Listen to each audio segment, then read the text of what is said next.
In this video, we're going to learn about some of the important water features that we need to know. Examples of these water features that we're going to learn today are lakes, rivers, tributaries, gulfs, and bays. There are other water features in the world, but these are the 5 that we are going to focus on in this video. We're going to begin by looking at lakes. A lake is a body of water completely surrounded by land.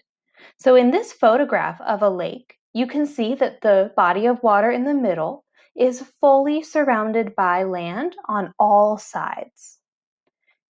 There are 5 important lakes in North America. We call them the Great Lakes. Great means big in this term. So these Great Lakes are very, very large. The 5 Great Lakes are Lake Superior, Lake Michigan, Lake Huron, Lake Erie, and Lake Ontario. If we look at a map of North America, we can see that the Great Lakes are up here in the northeastern part of the continent of North America. You can see that they are so large that we can see them when we're looking at the entire continent of North America. The next water feature we're going to learn about in this video is a river.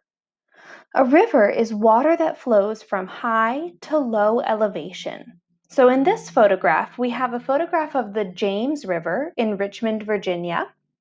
You can see that it is a stream of water that is surrounded by land on 2 sides, but it will flow from high to low elevation.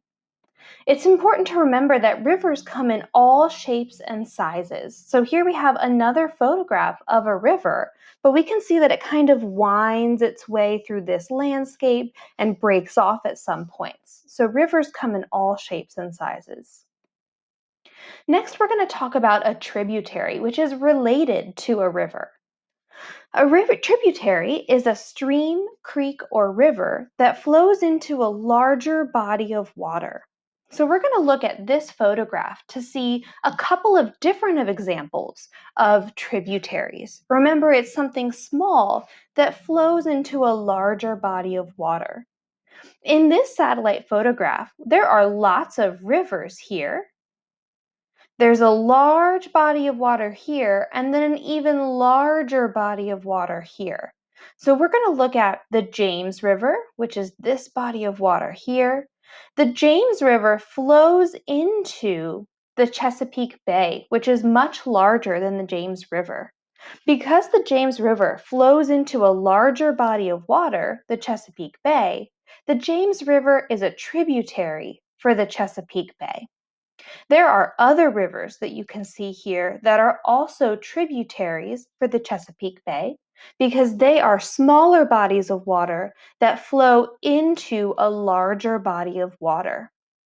And then we can go further to say that this Chesapeake Bay here flows into the Atlantic Ocean. And because the Chesapeake Bay is smaller than the Atlantic Ocean, the Chesapeake Bay could be considered a tributary for the Atlantic Ocean. So again, a tributary is a body of water, usually a stream or a creek or a river, but it could be something like a bay that flows into a larger body of water. So again, a tributary flows into a larger body of water, and when I'm thinking of an example of a tributary, I like to think of my hand.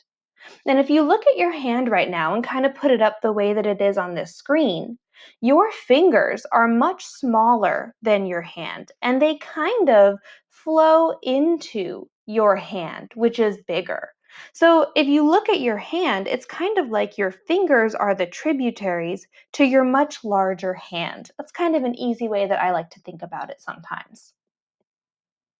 Next body of water that we're going to look at, the next water feature, is a gulf. And a gulf is a large body of water that is partially surrounded by land. If we look at this satellite image, we can see up here in the top left corner, the Gulf of Mexico. This is between North America and Central America. And the Gulf of Mexico, you can see in this image, is a large body of water that is partially surrounded by land, but it does empty out into the Atlantic Ocean. It's not fully surrounded by land. We can also see in this satellite image that looks like there's a hurricane or a tropical storm coming towards the Gulf of Mexico. Unfortunately, that is common for the Gulf of Mexico. Here we have kind of a map image of the Gulf of Mexico again. You can see that it's surrounded by Florida, New Orleans, and Louisiana, partially surrounded by Texas and Mexico. So the Gulf of Mexico again is partially surrounded by land, and it's very large. Next, we're going to look at a bay.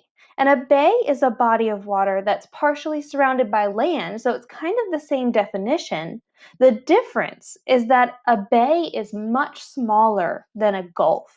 So we can see here this photograph of a bay where it's partially surrounded by land, but it's pretty small so that you could see the entire bay in this one photograph.